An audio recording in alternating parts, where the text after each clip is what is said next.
In the previous topic, we had studied about classification of matter, the physical, chemical classification, and examples for each of them and about them in detail. In this topic, we are going to be studying about properties of matter and their measurement. There are two basic types of properties. They are physical and chemical. Physical properties don't lead to a change in composition or the modification of the identity of a substance, whereas chemical property lead to a change in that particular substance's identity or composition rather. So when we talk about physical properties, let's take the example of temperature. Temperature is a physical property, and when you check temperature of a substance, there is not going to be a change of the identity of that substance or the composition of that substance. However, in case of chemical properties, if you have to check if a particular substance is acidic or basic, we do that typically with a pH paper. There is a reaction taking place between the pH paper, the indicator, and that substance. So this means that there is a chemical change. So there is a change in composition. So these are chemical properties. Not only that, you can also take examples of various chemical reactions which are in essential the chemical property of that particular substance. Now in this topic we are going to be talking specifically about physical properties. When we have to mention physical properties, and let's suppose take the example that a person did an experiment in the lab and they measured the weight of a substance, the mass of a substance, and they called the answer as 2. Now without knowing what this 2 means, I will not be able to figure out if that person is right or wrong, because this 2, the weight could be, or rather mass could be 2 grams, it could be 2 milligrams, it could be 2 kilograms also. So there has to be something which is present along with this to show that okay, this is this particular property. So physical properties have 2 parts in it. The first, when we show a physical property, is going to be the numerical value. The second is going to be the unit. So units are nothing but the standard reference for that physical property. So here the units are grams, milligrams or kilograms. Okay, so the unit is the standard reference. Now there are 2 different types of units which are present. One is the fundamental. The second is the derived. In mathematics, you would have studied about the length of a substance, length of a square, right? Now let's take our rectangle. Assume this is a rectangle. Okay, now the length is basically the distance between these 2 points, and it is denoted, let's say, as meters. So this cannot be derived from any other quantity.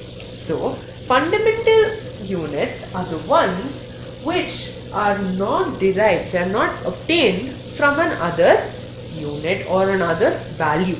Whereas derived, let's take the example of the same same square, but now it's the same rectangle, now it's a cuboid. Now I want to calculate the volume of this particular cuboid. Then I will be counting the length, I'll be counting the breadth, I'll be taking in the height as the value, right? So but when I multiply these 3, the units, these are the units, we're talking specifically about the units, I will have the units as meter cube.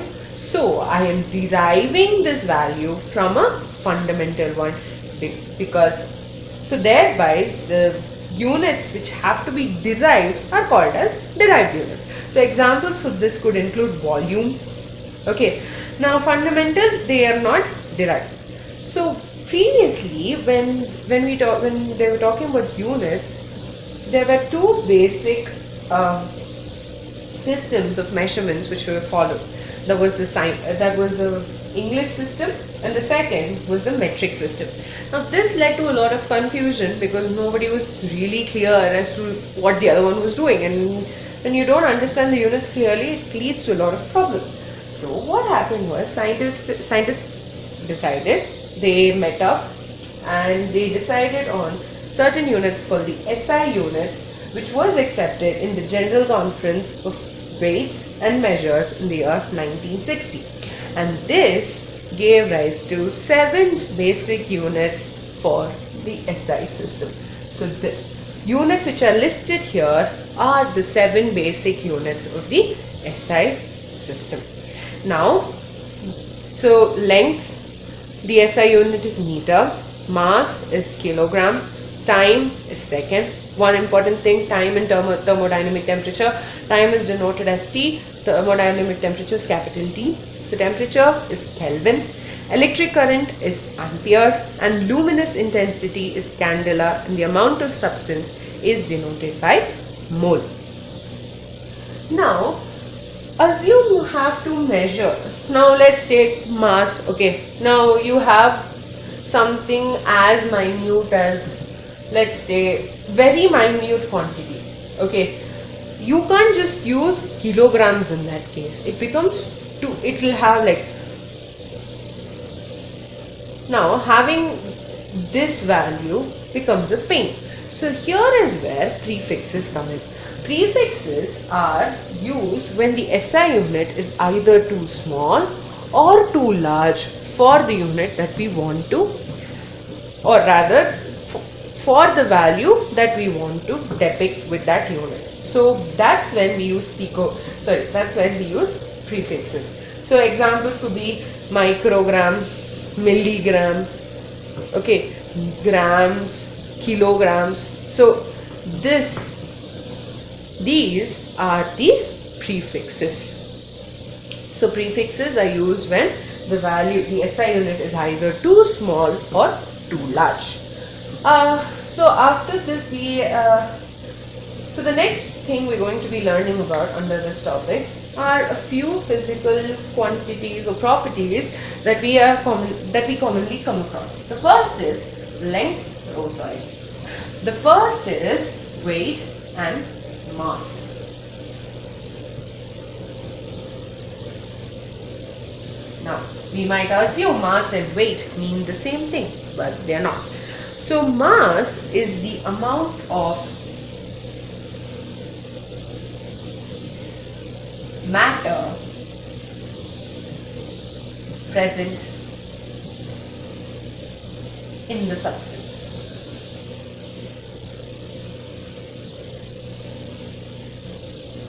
Whereas weight is the force exerted by gravity. So gravity is not going to be the same in every point, right? So on the moon, the amount of gravitational force is way less than what you have on Earth. So the weight of a person will change when they move to another planet or another place, rather another planet, because there is a difference in gravity. Whereas mass is the amount of matter, which means it does not change. So mass is a constant while weight is not a constant value. We use an analytical balance to measure out the mass of a particular substance. Nowadays you have electronic balances which are much easier to use. The SI unit of mass is kilograms.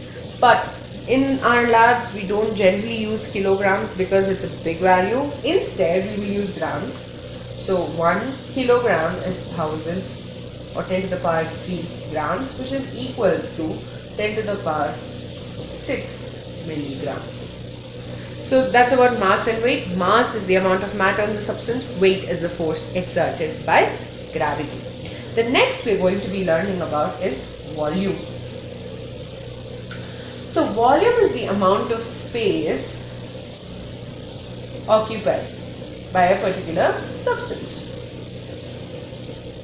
Now the SI unit of this is what we discussed before. Let's assume we have a cuboid whose length, breadth and height are obviously known, and the length is going to be, these values are going to be in meter. Okay, so L into B into H will mean its SI or the SI units are also multiplied as M into M, that gives us meter cube. So the SI unit for volume is meter cube, and it is a derived unit. Mass and weight is not derived, it is fundamental. Whereas volumes SI unit is, or rather volumes units are derived. So in labs we generally use smaller quantities. So we will tend to use centimeter cube or decimeter cube. Also, sometimes instead of this we land up using liters. Okay, and for smaller quantities we will use milliliters, and this is measured using a burette or a pipette or even a standard flask. So a standard flask is basically an equipment, rather. Suppose you have 100 ml is the quantity of the standard flask, and we fill the liquid to that particular marking, then we can assume that the volume of that particular liquid in the flask is equal to 100 ml. Okay, so standard flask, we can also use a measuring cylinder to measure out volumes. So the conversion between liters and the centimeters, all of that is basically this: 1 milliliter equals to 1 centimeter cube. So 1 liter equals to 1000 ml, which equals to 1000 centimeter cube.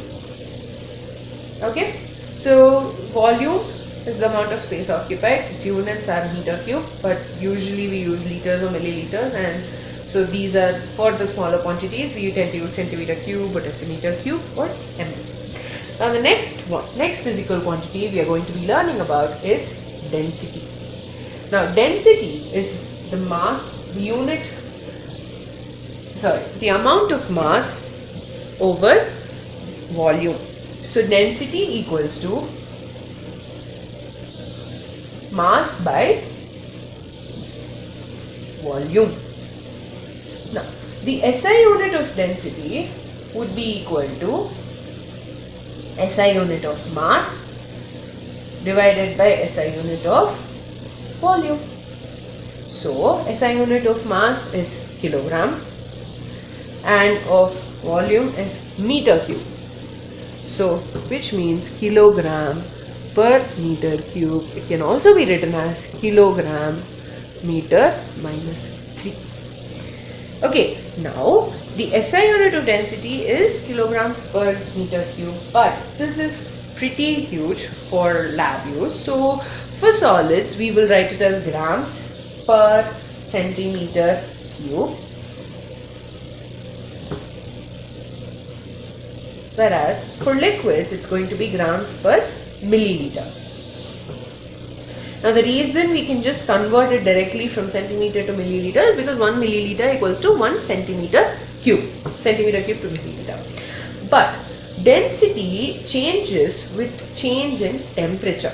So always when we mention density we have to mention temperature, which is our last topic for this, or rather the last subtopic. So temperature is the amount of or rather how hot or cold a particular substance is.